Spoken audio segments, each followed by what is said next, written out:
Good day, welcome, सत श्री अकाल, welcome to our channel the home stay academy. आज काटकुरी होम्स में कुछ धुंध का माहौल है। ऐसे ही जब होम स्टे आप रन कर रहे हैं कुछ धुंध का माहौल रहेगा, आपको समझ नहीं आएगा कि क्या लीगैलिटीज़ है मेरे को अपना बिजनेस रन करने के लिए एक होम स्टे का।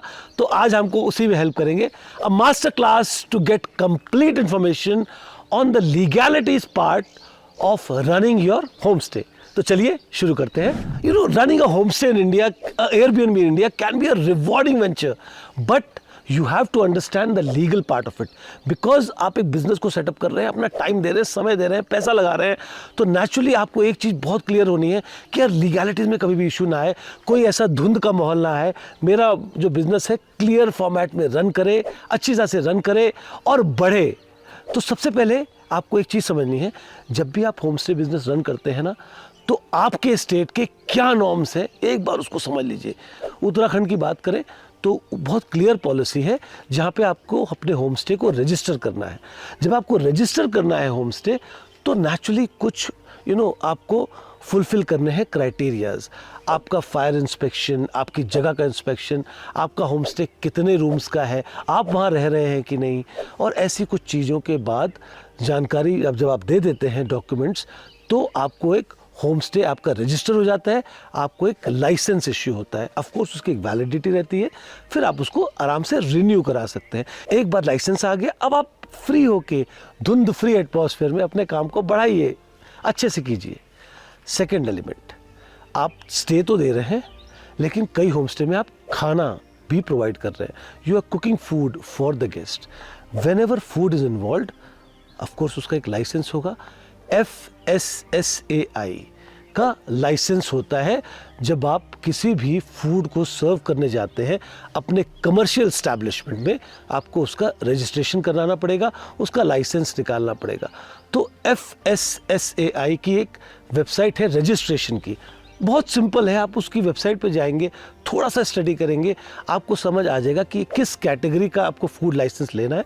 आप ऑनलाइन अप्लाई कीजिए, फीस भरिए, आपको लाइसेंस इश्यू हो जाएगा। अब आप फूड आराम से लीगल वे में अपने होम स्टे में सर्व कर सकते हैं। बाकी बिजनेस जब आप रन कर रहे हैं, पैसे आ रहे हैं, रेवेन्यू आ रहा है, टैक्सेस तो देना पड़ेगा सरकार को, तो टैक्सेस को भी हमको समझना है।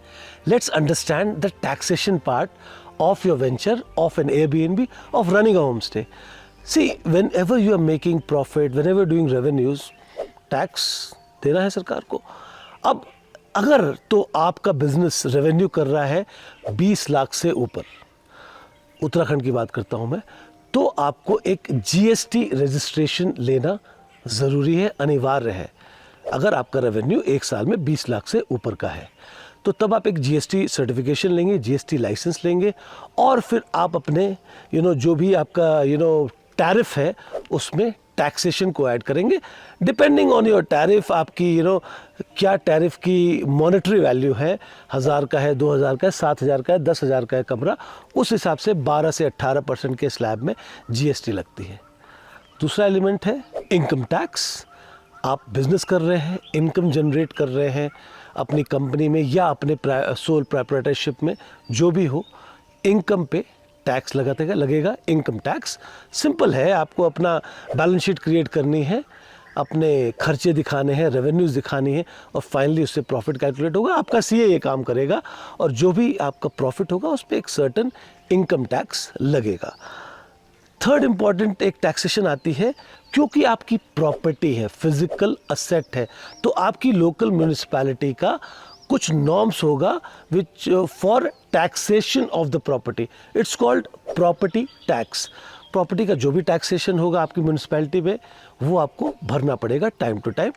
ये आज हमने इस वीडियो में जाना, एक मास्टर क्लास ली legal part of our business को समझने के लिए। ऑफ कोर्स ये बहुत कंप्लीट इन्फॉर्मेशन तो नहीं है कि छोटे वीडियो में हम इतनी इन्फॉर्मेशन दे सकते हैं, बट आपको और जानकारी चाहिए तो आप अपने CA से मिल सकते हैं, या डिस्क्रिप्शन बॉक्स पे जाइए, हमारे कॉन्टैक्ट डिटेल्स वहाँ पे हैं, हमें कॉन्टैक्ट कीजिए। आपको कोई भी कंसल्टेंसी चाहिए इस बारे में, हम we are most happy to do that for you.